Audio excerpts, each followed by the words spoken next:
Chers amis de la protection du vivant, des animaux et de la nature, vous avez répondu à l'appel des associations ce matin et je tiens à vous en remercier et à vous en féliciter. Notre pays, comme l'ensemble du monde actuellement, connaît une phase régressive. Pendant des années, les humains se tournaient vers le mieux, vers plus d'empathie, vers plus de liberté, vers plus d'égalité et de justice. Actuellement, sur la planète entière, et pas uniquement en France, un vent mauvais s'est levé. Un vent où souffle l'obscurantisme, les traditions, le repli, parfois même la haine. Combattons ces mauvais sentiments. Et la chasse dans tout ça. La chasse est par excellence le symbole de la guerre, par ses rituels, parce qu'elle est. Elle est une violence. Une violence faite à des êtres vivants dont tout le monde admet aujourd'hui que ce sont des êtres sensibles. La loi française le reconnaît. Les constitutions internationales l'admettent. L'animal est un être de chair et de sang qui, comme vous et moi, ressent la douleur, ressent le stress. Dès lors, comment peut-on admettre que des humains sacrifient des vies sans qu'il y ait aucune nécessité pour cela? Parce que c'est ça qui est fondamental à la chasse. L'homme ne tue pas dans nos pays pour se nourrir, il ne tue pas pour se protéger, il ne s'agit pas d'alimenter nos enfants en allant le dimanche matin dans les bois prendre de la viande. Des aliments, il y en a. Nos commerces en regorgent. Ce qui motive la chasse, c'est le plaisir de tuer, c'est le loisir de mort, c'est l'art de tuer. Et uniquement à titre récréationnel, sans qu'il y ait le moindre prétexte économique, social, utilitaire. La chasse, c'est la mort loisir. Et aussi longtemps que l'homme tuera pour se distraire, on ne pourra pas lui faire comprendre qu'il faut respecter le vivant.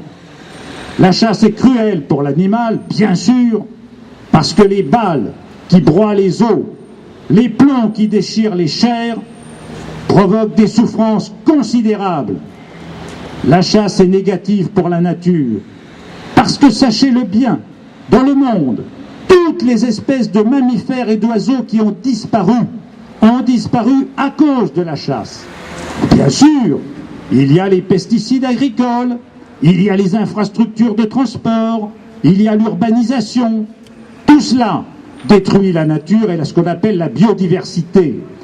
Mais la chasse est la cause première de disparition des espèces et d'artificialisation de la faune sauvage, puisque pour alimenter leur stand de tir, ils sont contraints de lâcher massivement des animaux d'élevage qui sont bien incapables de se défendre dans la nature. La chasse est une négation de l'écologie et de la nécessité de sauvegarder la biodiversité. Cela, les scientifiques le reconnaissent, et vous, vous le savez. Mais la classe politique française, qui est de plus en plus ringarde, de plus en plus médiocre, de plus en plus attardée, l'ignore complètement. Et il y a 48 heures, la région Auvergne-Rhône-Alpes a voté un budget de 3 millions d'euros à des fédérations de chasseurs qui n'en ont aucun besoin, puisqu'ils regorgent d'argent dû à l'organisation corporatiste qui est la leur. Ils ont des moyens financiers colossaux et quelques politiciens fossilisés, dignes des siècles passés, versent de l'argent à ces gens-là en disant que ce sont les meilleurs protecteurs de la nature et les vrais écologistes. Eh bien, eux, ces politiciens, sont de vrais imposteurs. Et ce sont des gens qui n'hésitent pas à détourner l'argent public à des fins bassement démagogiques qui ne les honorent guère. La France s'est longtemps gaussée de Madame Thatcher. de M. Bush et plus récemment de M. Trump. Mais nous avons nos Thatcher, nos Bush et nos Trump ici. Et ils pavanent dans les plateaux de télévision sous des masques trompeurs. La chasse est un discriminant.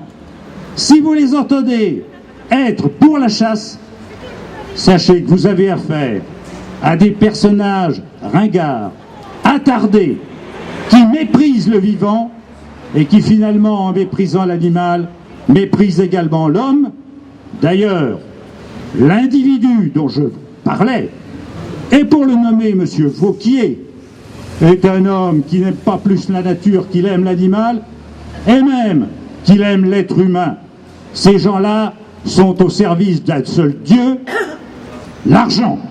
L'argent qui corrompt tout et qui fait que de plus en plus, dans nos pays, il y a une promiscuité, une collusion malsaine entre le monde politique et le monde de la finance.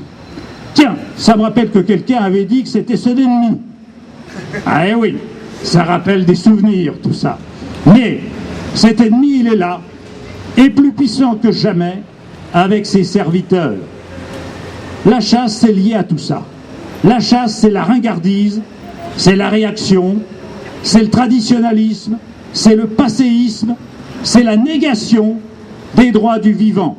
C'est pour ça qu'il faut la combattre, et c'est pour ça que vous pouvez discriminer les hommes politiques en fonction de leur soutien à ce loisir de mort. Sachez une chose, nous sommes dans le pays majoritaire. Il y avait, en 1975, 2 500 000 chasseurs en France, il en reste actuellement 900 000. 900 000, oui, moins d'1 million. Ah, ils se cachent bien de dire leur nombre d'ailleurs, hein. Ils le masquent, parce qu'en fait la jeunesse se détourne de ce loisir, parce que les mentalités évoluent, malgré la propagande.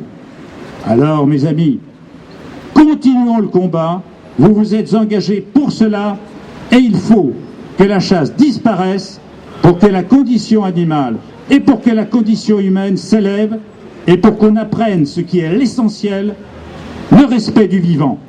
Vive la vie et vive l'antichasse. Bravo!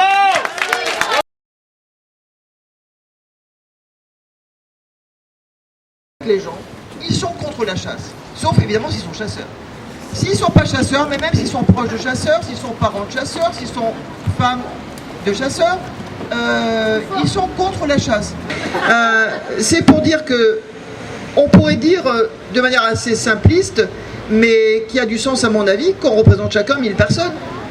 Les 1000 personnes qui nous ont dit, nous à l'association, mais dans nos vies privées aussi, que la chasse, ça les débecte. Ils sont contre, ils voudraient un référendum, ils voudraient qu'on puisse faire comme les Anglais, faire comme les Suisses, interdire ça, mais de manière radicale. Tout le monde sait que le jour de l'ouverture, c'est du gibier d'élevage qui est lâché déjà le jour d'ouverture, ça il n'y a plus rien. Qu'on interdit la chasse quand il y a eu de la neige, 4-5 jours après, une fois que le massacre a été fait, mais qu'on ne l'interdit pas quand il y a eu des mois de sécheresse. Or, les pauvres animaux, le jour de l'ouverture, ils étaient dans un état de stress et de souffrance absolue. Cette sécheresse les a affectés. Donc, quand on discute avec les gens, ils sont contre la chasse, contre, mais ouvertement pas contre. Je crois que j'ai déjà rencontré quelqu'un qui me disait « Oh, moi j'ai pas d'avis ». Non, les gens, ils ont un avis, ils sont contre. Donc, on pourrait faire une espèce de manif symbolique où on est là, tous présents, et on représente 1000 personnes.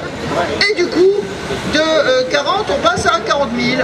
C'est pas mal comme jeu d'écriture et d'arithmétique. Mais l'ennui, c'est que c'est ça la réalité des choses. Les gens, en France, sont contre la chasse. Et on sait aussi que le nombre de chasseurs décline, hein, ça a été dit tout à l'heure, de manière drastique. Si, parce qu'en fait, on compte plusieurs cartes de chasse. La même personne qui chasse à 3 endroits différents, à 3 cartes de chasse, est comptabilisée 3 fois. Donc c'est ça. Alors là, c'est de l'arithmétique frauduleuse, crapuleuse, que personne ne dénonce. Alors que celle qui est de dire, et j'y crois dur comme fer, qu'on représente chacun 1000 personnes, cette arithmétique-là, elle a du sens, à mon avis. Voilà. Donc nous, à l'association, on défend les droits des non-chasseurs. Hein. Donc on a dans notre article 2, l'article le plus important, parce que c'est lui qui dit pourquoi on existe, on défend les droits des non-chasseurs. Et l'année dernière, à cette même manifestation, on a été contacté par pas mal de gens qui voulaient se mettre en non-chasse et qui du coup ont pu cette année respirer au moment de l'ouverture. Ça ne veut pas dire qu'ils n'auront pas des retours de manivelle, hein, des vendettas, des vengeances, des tas de mesquineries de toutes sortes. Mais en attendant, aujourd'hui, le nombre de territoires en non-chasse sur le département de la Haute-Vienne a augmenté.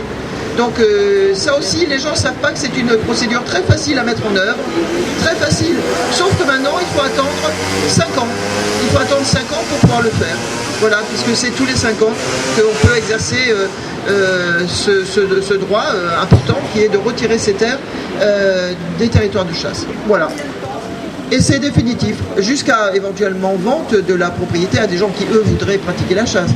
Mais on s'est rendu compte que quand on entendait des rumeurs aussi absurdes que les Anglais qui s'installent en Limousin, ils viennent pour chasser, parce que chez eux on ne peut plus. C'est totalement idiot. Demandez à la DDT de voir la liste des propriétaires en non-chasse. Tous les Anglais sont en non-chasse. Les non-Anglais, c'est immense. Sont en non-chasse, tout simplement. Parce qu'ils viennent aussi pour ça. Voilà. Alors on peut bien sûr connaître l'exception qui est venue peut-être pour chasser, mais dans l'ensemble, regardez la liste des propriétaires non-chasse sur le département de la Haute-Vienne, vous allez vous amuser, c'est un vrai bottin téléphonique britannique. Voilà.